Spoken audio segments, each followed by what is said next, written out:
All right. Good morning, everyone. Welcome to another exciting week. What week is this? Is this week 6 of the semester? 7? No way. That's like almost halfway. That's wild. Okay. And we have this is our last full week before fall break too. Next week we only have 2 days of class. So that's cool, right? We're going to pick up today where we left off on Friday, talking about muscles. We'll probably get through the lecture portion of muscles today. We might have a little bit to wrap up on Wednesday. And this corresponds really nicely. This week in lab, you'll be getting back to your cats, and we'll be dissecting the lower limbs. And you'll be learning the muscles of the human body, the muscles of the lower limb of the human body through the muscles of the lower limb of the cat, which are very, very similar. So cool stuff this week. Look forward to lab tomorrow. On that note, I don't have a reminder at the end of lecture today, but you do have your lab quiz tomorrow on the appendicular skeleton and joints. It's worth 10 points, so make sure you are looking over your material for that for tomorrow. Before we dive in, questions?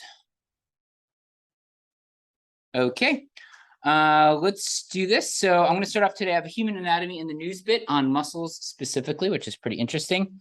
We're going to talk about the gross anatomy of muscles, and specifically, actually, not really the gross anatomy so much as the roles of muscles to start off. And then I have a mini quiz for you because many of you have asked, and when I've solicited feedback from you about class, you said you really wanted more mini quizzes in class, especially on Monday mornings. So I'm just honoring that request from all of you to do that. You can look around the room and try to guess who was the students that requested that, and then you can get them outside of class afterwards. We'll continue with muscles after that, and then I have your exams graded. I want to just debrief the scores with you, and I'll open that up in Blackboard and leave you with some announcements and reminders of upcoming activities in class.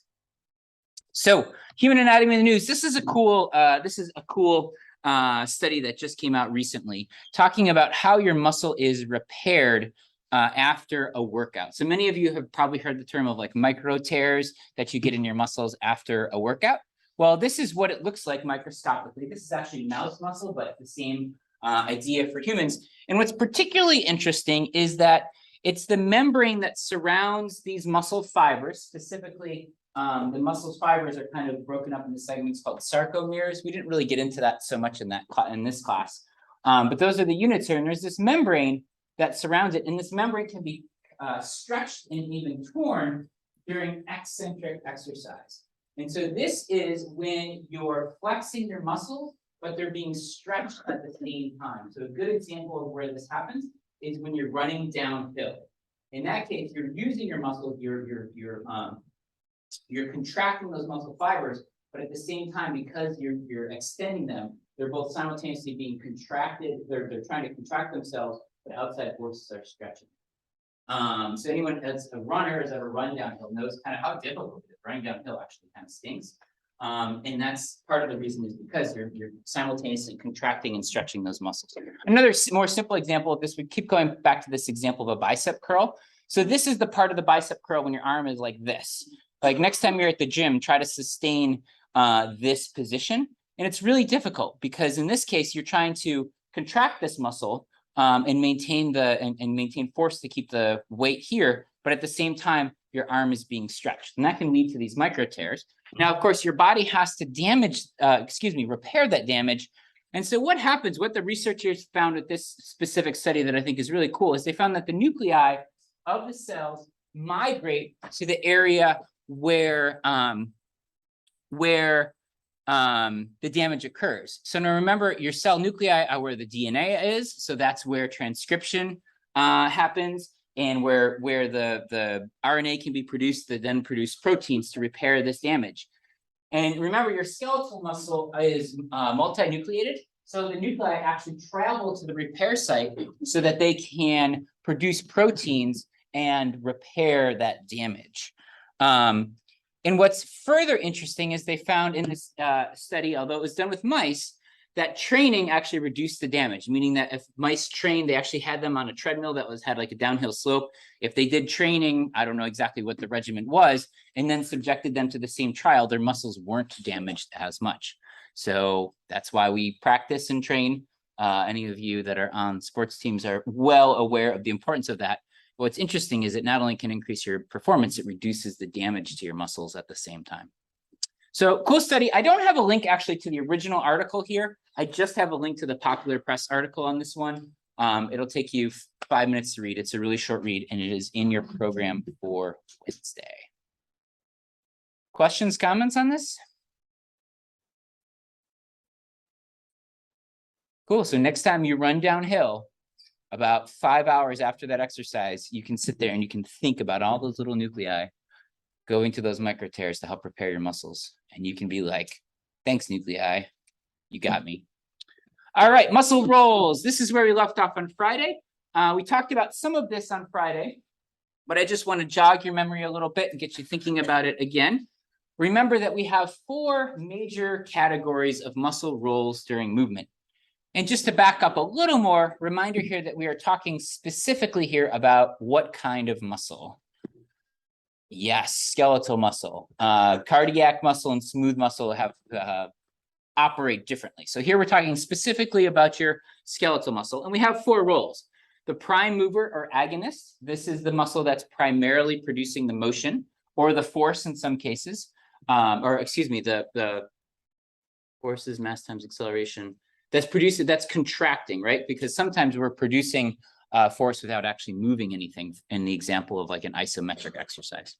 You have the antagonist, which is the muscle that is on the opposite side of the joint and produces the opposite movement, the fixator and the synergist. And we talked a little bit on Friday about the prime mover and gave some examples of that. And we talked about the antagonist, which produces the opposite movement that reverses the movement. So we gave the example of flexion at the shoulder. In this case, it's the contraction of the pectoralis major is allowing you to flex at the shoulder. And then you have the latissimus dorsi, that is the antagonist. And when you're doing this motion, then the latissimus dorsi becomes the agonist and the prime mover becomes the pectoralis major. So what I really want you to take away in thinking about this is that we don't apply these terms to muscles. Meaning that let me rephrase that.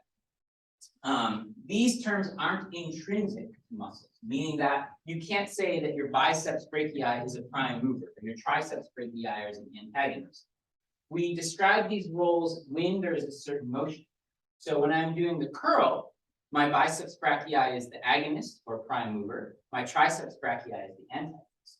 If I'm doing an extension, those roles are flipped. So just remember that we describe the roles of the muscle in a given movement, but it's not a property of the muscle itself. It changes depending on what movement is being produced. So those are the 2 that are kind of the most obvious.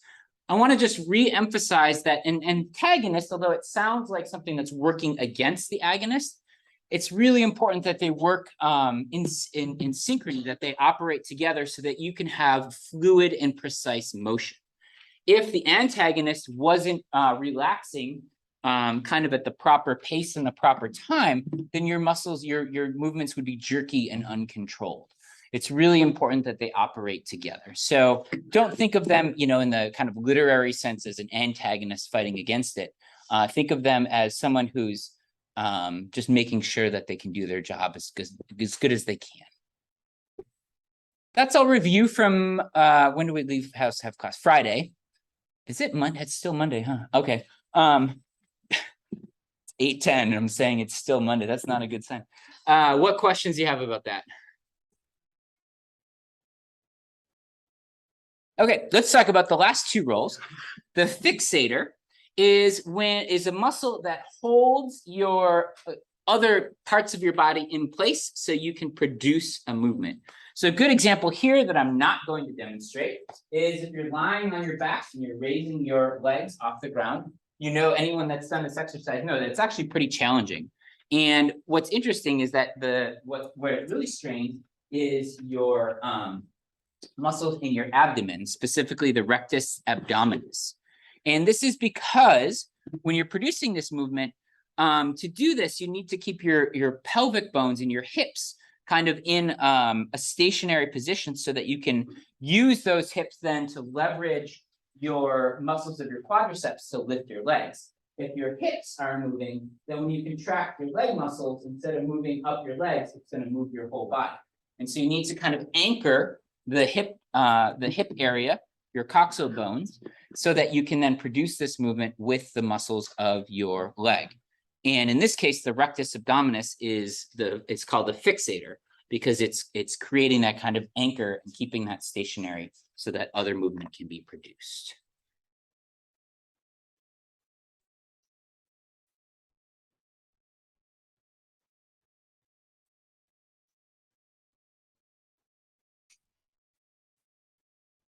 Finally, the last role is a synergist. The synergist is like a friend to the prime mover. I'm going to give you a couple of examples of this. And basically, it works with the prime mover, but also with the antagonist to add extra force to your movement and allow that movement, again, to be more fluid. So a good example of this is the extensors of your wrist are synergists for making a fist. So I'm making a fist here. I'm contracting my flexor muscles here that flex the phalanges, right? Now, the extensors of the wrist, so this muscle here is the extensor of the wrist because this is what moves the wrist this way, but it's also acting in this case to kind of help with the contraction of the fist and create this movement here. Another good example is for adduction at the shoulder. So this movement, this is actually a more clear example. The pectoralis major is primarily responsible for pulling the arms medially here and creating this adduction movement. The latissimus dorsi is also helping that. So most of the force is being generated by your pectoralis majors, but your latissimus dorsi are also helping with that. So they're playing the role of the synergist. I have another example here. I see lots of you writing. I'll make sure you get these notes and I'll give you one more example.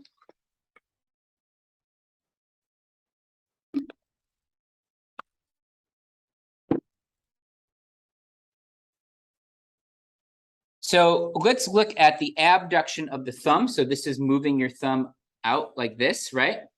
In this case, the abductor pollicis longus is the muscle that's producing this movement. So that's a muscle kind of right along here, and that muscle contracts and it abducts your thumb.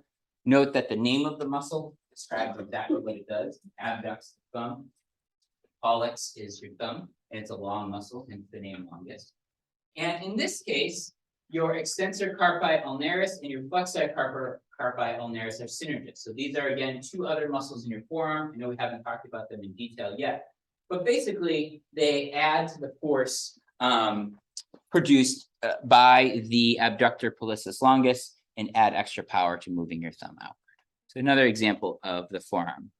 Now, in the case of the thumb is, you can do a lot of things with it. If you have a thumb right now and want to just play with it a little bit, you can see all these cool movements that you can do. You can abduct it, you can adduct it, you can extend it, you can flex it, you can create opposition like this.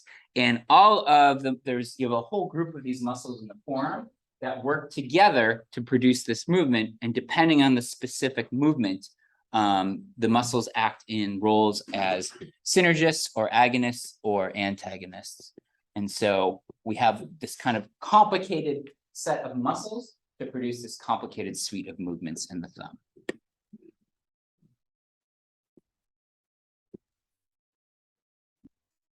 You don't need to know the details of all of these muscles just yet. We'll get to these when we get to our cacti section. You'll see them in lab. Just want to provide some examples of the motion that's produced when these muscles act in different roles.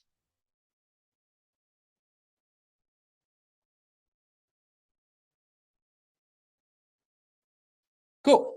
So muscles generally operate at least in pairs, if not in larger groups, like I just showed you.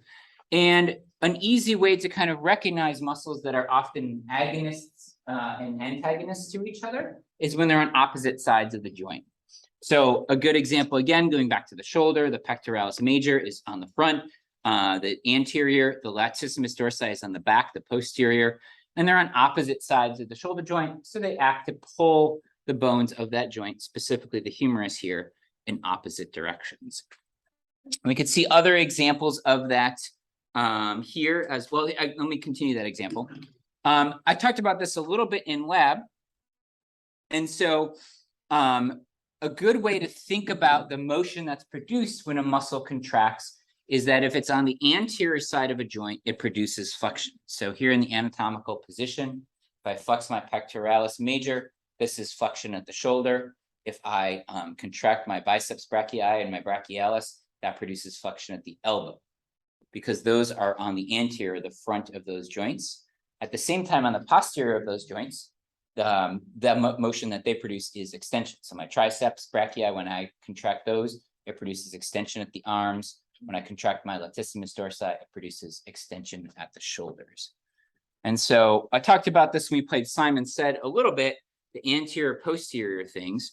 Now, remember that early in development, like in the embryo stage, actually, the embryo stage or the fetal stage, it's early in development. I think it's in the embryo stage. Your leg basically rotates during development. And so in the leg, it's the opposite. Muscles on the posterior produce flexion. So my hamstrings, for example, if I contract those, I produce flexion at the knee, and muscles on the anterior produce extension. So for example, my tibialis anterior here, when I flex that, it produces, well, actually, let me give you an example here. For my quadriceps, when I flex my quadriceps, it produces extension at the knee. So it's opposite for the lower leg. I think that's about all I want to say about that. Oh, I guess one more kind of example of that, if we think about abduction and adduction, if a muscle is on the lateral side or the kind of outside of a joint, it produces abduction.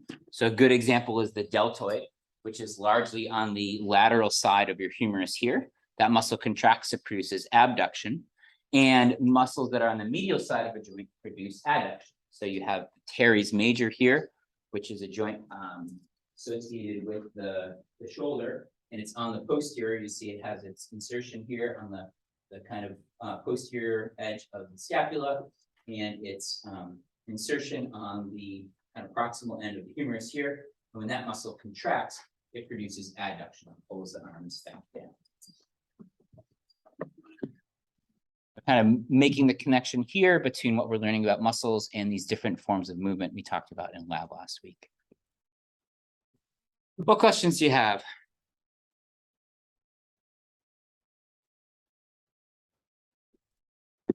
Yes, Veronica, please. Is it the same that it's the upper limbs that do the side switches?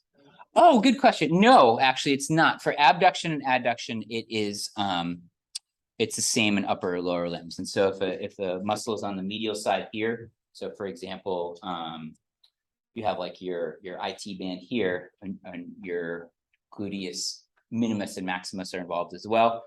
Those muscles contract and you produce abduction. And then you have muscles in the interior of your thigh. When you contract those, it produces adduction. Yeah, I'm glad you asked. That's a good question. Other questions? Cool. All right, mini quiz time. You got 2 minutes. Identify the shape for each of the following muscles. A bit of review from last week. See how well you can do without consulting your notes, but if you need to consult your notes, that's fine. We'll review this afterwards to make sure you've got the correct answers. Actually, try it without doing your notes. Just see how well you can do from memory. And then you can grade yourself.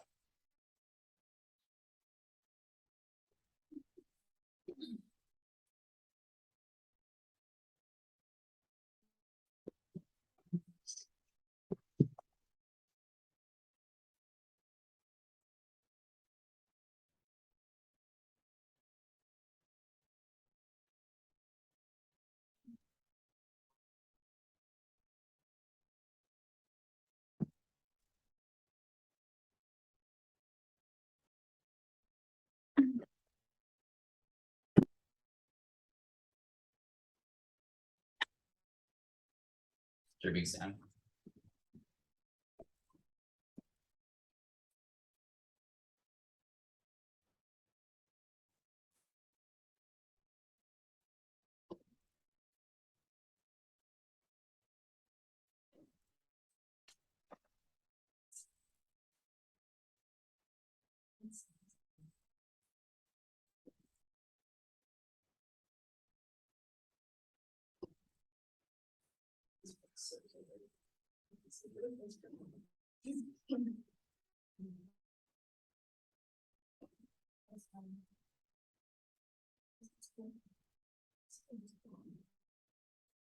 So the elevator.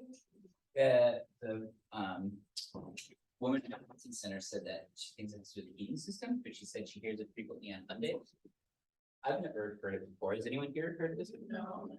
Here, I put it in Phillips, but not. in- Really? It's disconcertingly loud. Cool. Good environment for learning. All right, 2 minutes are up. Let's just see what you got. Just to refresh your memory, kind of give you a little clue about what you'll need to make sure you've got going forward. Guess. I can't, You can't get it. Did anyone else have technical trouble? I can go Yes. outside with you guys to steps, but it's just like, The mini it's quiz? making me do the two-step verification, but it Oh, makes no walk. So, Oh, here, we'll just go over it. Just try to get to work. If it doesn't, just go ahead and jot down the answers on your pad or on a piece of paper, and then you can just show it to me and yeah, I don't want you not to get credit for technical reasons. All right, so here is the answers. Remember that there's a variety of forms that muscle fibers can take in your muscles that produce different kinds of movements, and specifically a trade-off, not different kinds of movements, they all contract, but it can represent a trade-off between power and distance, right? And so we have muscle fibers in parallel, so that muscle fibers are extending from one end of the muscle to the other, and they're nice rows here. We have strap-like muscles that are kind of thin, that don't get too thick in the middle, so this is your sartorius here. And then we have, where do I want to go here? We have what's called fusiform muscles that are parallel, they bulge in the middle. So a good example here is like your biceps brachii, your upper arm. So those are parallel. We also have circular, which are pretty self-explanatory. We see those muscles forming sphincters. We have the oris orbicularis here, which is the muscle that is basically associated with your lips. Then on the other hand, we have, one more I want to talk about. We have convergent. Convergent is when the muscle fibers extend, again, the entire length of the muscles. So the muscle fibers go from here to here. But the origin is this kind of broad area here, and the insertion kind of narrows to a smaller area. And so the example there is your pectoralis major, where you have this broad origin along the sternum, and then you have the insertion there on your humerus. And then we have all of the different kinds of pennate muscles. Pennate, remember, means feather-like. And what happens here is you have the muscle fibers running at an oblique angle to the direction of contraction. And they have their origin basically along a tendon that runs down the muscle here. So the muscle fibers are kind of at an angle here, and they don't extend the entire length of the muscle. The muscle fibers run from the tendon out like that, or in the case here, just the unipennate, they run at this angle, not the entire length of the muscle.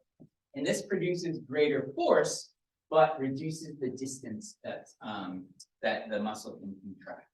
And depending on the structure of the pennate muscles, we have unipennate, where they're all in one direction here, bipennate, where they're running in two directions, and then multipennate, where you have a whole bunch of them running at oblique angles to these tendons that run down the middle of the muscles. So just a bit of refresher on that. If you weren't sure about these, make sure you brush up on these concepts for your upcoming quiz that we'll talk about in a little bit. Questions on that? Yep. So how do you really tell between the fusiform versus the bipennate? Yeah, so these diagrams, it's actually kind of easy. So just looking at this, thinking that they look this is kind of hard to tell apart in this diagram. With a better diagram, the key is to remember that parallel, the muscle fibers are running the entire length of the muscle. And if I'm going to ask you this question, I'll make sure that's really clear on the diagram. Whereas in the bipennate, the muscle fibers are running at these oblique angles. So they don't extend the entire length, but rather they start here and go like this. Yeah, it's a good question. Other questions?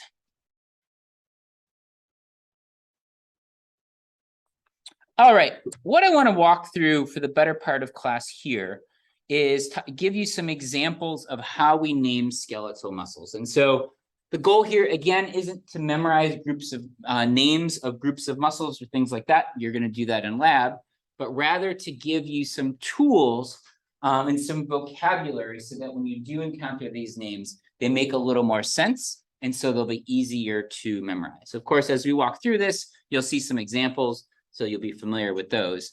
but the goal here is to really make some connections so that these kind of obscure muscle names seem a little bit more logical. And I think if they seem a little bit more logical, then they'll be easier to remember. So first of all, we have muscles that are named after their shape. So a good example is the deltoid, which looks like the Greek letter delta. So that's a muscle that's over the deltoid. Well, let me show you an example of that in a second. I'll show you why it looks like the Greek letter delta. We have muscles that are named after their relative size. So words like maximus, minimus, which are pretty self-explanatory. Longus is something that is obviously long. So like the gluteus maximus and gluteus minimus. You have two of those gluteal muscles, and they're named based on which one is bigger. Same with pectoralis major and pectoralis minor. Then we have muscles named after their structure, so the number of origins that they have, the number of attachment points to bones. So biceps brachii and triceps brachii, the two muscles on the anterior and posterior of your humerus. Quadriceps comes from 4 because there's 4 muscles there, or 4 origins there for the 4 muscles. And then location. So brachium is the word for arm. So the brachialis is the muscle that's associated with that segment of the arm. And again, these are just examples, but you'll see over and over again that basically all of these muscle names are some combination of shape, size, structure, and location. The muscles are generally named pretty logically. You just need to decode what the different words mean. I'll give you a chance to get that.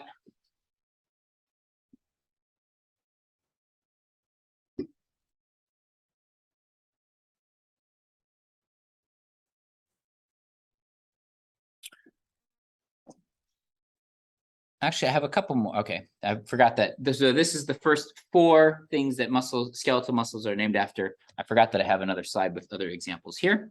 Muscles are also named after their points of insertion and origin. So a good example here is the brachioradialis. It has its insertion on the radius. Muscles are named after the action they produce. This is a big one. So we have things like flexors, extensors, adductors, abductors. And so that tells you when those muscles contract, what kind of movement is produced. And then finally, we have muscles named after the direction of the muscle fibers run. And so this ties into what we just took the mini quiz about. So for example, we have the rectus abdominis and the transversus abdominis. Rectus means straight, transverse means transverse, across in the opposite kind of a perpendicular direction. So we have, in other words, we have rectus muscles that run straight down like this. We just talked about these as being the fixators when you're laying on your back and lifting up your legs. And then we have abdominal muscles that are transverse that run in the opposite direction. And you'll see examples of these when we dissect our cat as well. The great thing about muscles is when you dissect them, when you see them just with your naked eye, you can see which direction the muscle fibers run. It's very obvious, generally speaking, which way those fibers run, which can help you identify the different muscles and to name the different muscles.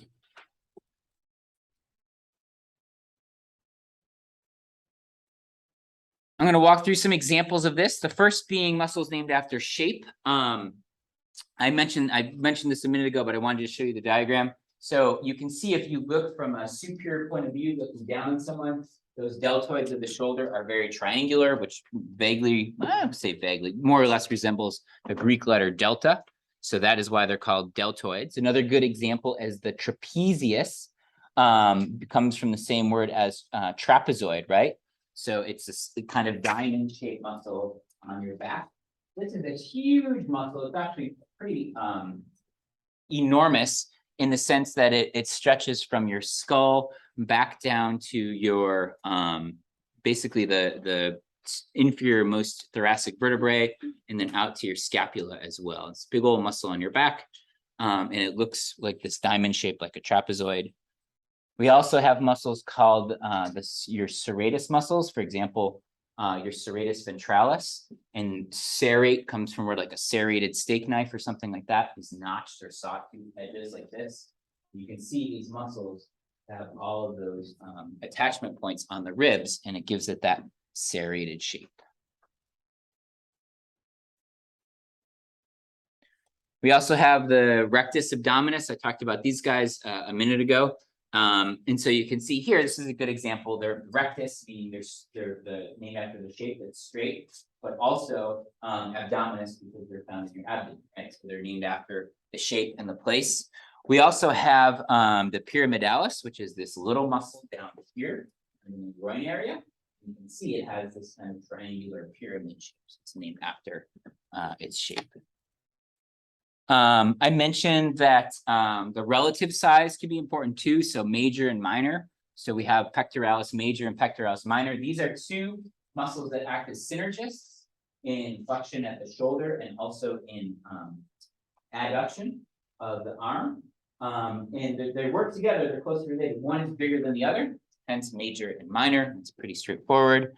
Another example is your triceps and biceps brachii. So these are named after the number of heads that they have, the number of attachment points.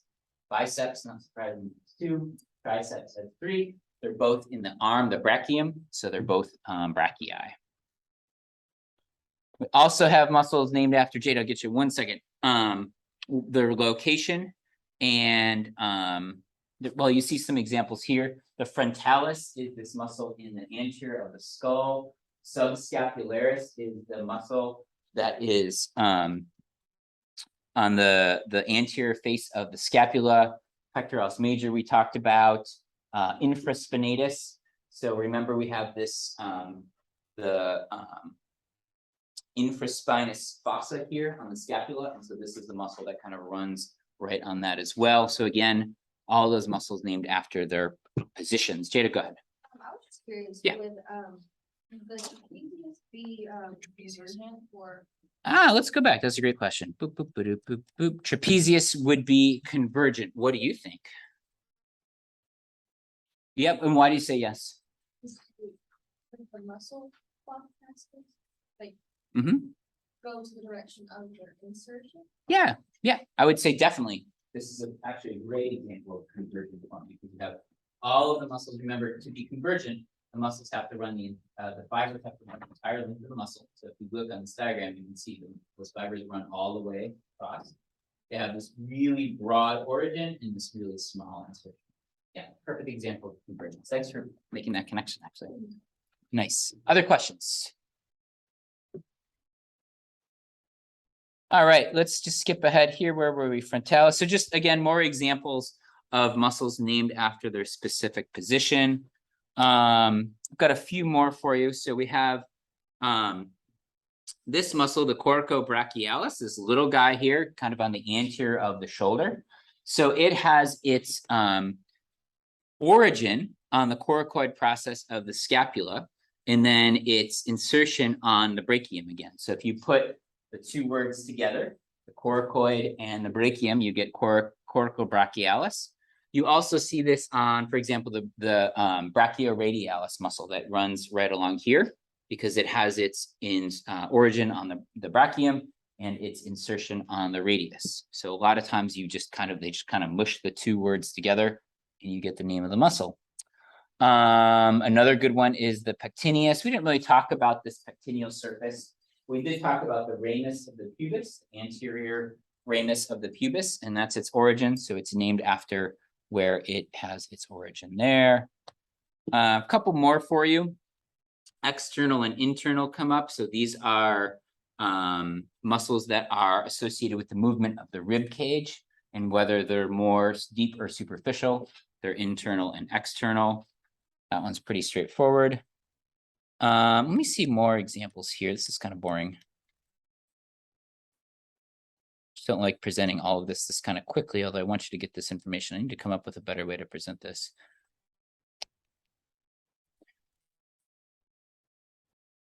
I've got just a few more here. Let's walk through a couple more. Let me pause here and see what questions you have.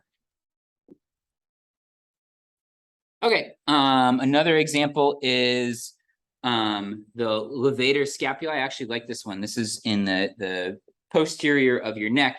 And when you contract this muscle, what do you think it does to your scapula?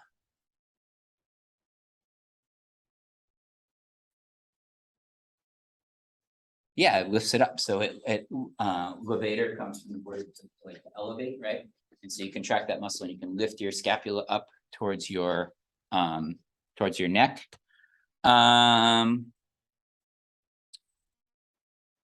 These ones, we'll get into upper arms in lab. I'll save this one later. We talked about the sartorius. I gave that example before.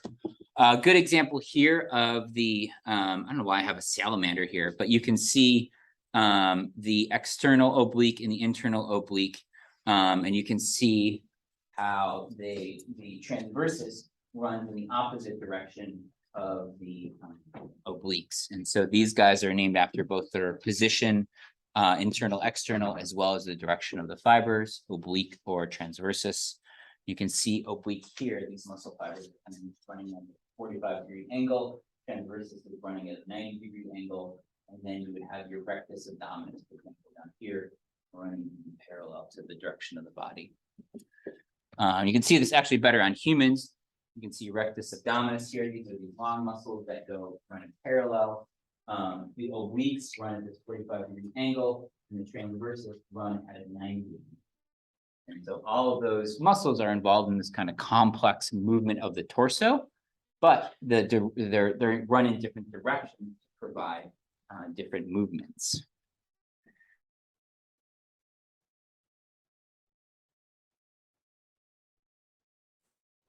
Let's see here. I'm just debating if I want to get into these in too much detail. Yeah, I've got just a couple more. Let's run through these. So this is kind of a funny one. Sometimes they're named after what they look like. So the gastrocnemius, this actually comes from the word for stomach, the gastrointestinal, because it looks like it's got this kind of belly here. And that combined with the word for leg gives you gastrocnemius. So it's like this, the leg stomach basically is how it transfers. And then latissimus dorsi. Latissimus means broad and flat. So it's this big flat muscle, and it's on the back. So dorsi, same root as dorsum, dorsal. And so it's this big flat muscle on the back, latissimus dorsi. And finally, a couple more examples is the muscles named after the action they produce. So for example, if they're supinators or pronators, we see specific muscles on the forearm that are referred to as supinators or pronators. We don't need to get into the details of the different, those specific muscles, but just know that they're named after whether they produce the supinator motion or if they're pronating your hands. The humerus, so these are the muscles of the rotator cuff. Well, three of these are the infraspinatus, teres minor, and subscapularis. And you can see here that they are named after both their size and their location. So the subscapularis is on the anterior face of the scapula, where you have that subscapular fossa. The infraspinatus I mentioned earlier is on the posterior of the scapula, on that in the infraspinous fossa. And then we have the major and minor that have similar origins and attachments. One is larger than the other, and they act as synergists. So 3 of these 4 are called the rotator cuff muscles. I think I brought that up earlier. We talked about this, especially baseball pitchers, softball pitchers. They get a lot of injuries in these muscles. And that is the teres minor, infraspinatus, and subscapularis. You can see they all have their insertion right on the head of the humerus at the shoulder joint. The teres major is right there too. It's not technically part of the rotator cuff because its insertion here is a little bit distal to the head of the humerus, but it acts closely with those other 3 muscles of the rotator cuff. And then finally, we have some muscles. This one will be very relevant to lab this week. You'll actually see these 3 muscles on your cat. They act as synergists, but they're kind of running next to each other, and they're simply named after their location. So lateralis on the outside, intermedius in the middle, and medialis on the medial side. And then one last example here, adductor pollicis. So this is the muscle that's responsible for adducting your thumb here. Again, adduct is named after the motion it produces as well as where it produces that motion. I think that's all I want to say about muscles for now. We might transition on Wednesday. And then, like I said, we'll get into the specifics in lab tomorrow. You'll got lots of cats to dissect and lots of models of humans to check out. Sound good? Questions? All right, exam 1 results. Let me go ahead and, well, I haven't opened it up in Blackboard yet. I'll do that in just a second here. Here are the results for exam 1. Out of a possible 100, the class mean was just shy of 95%. So looking pretty sharp there, class. Not bad at all. In fact, really, really good.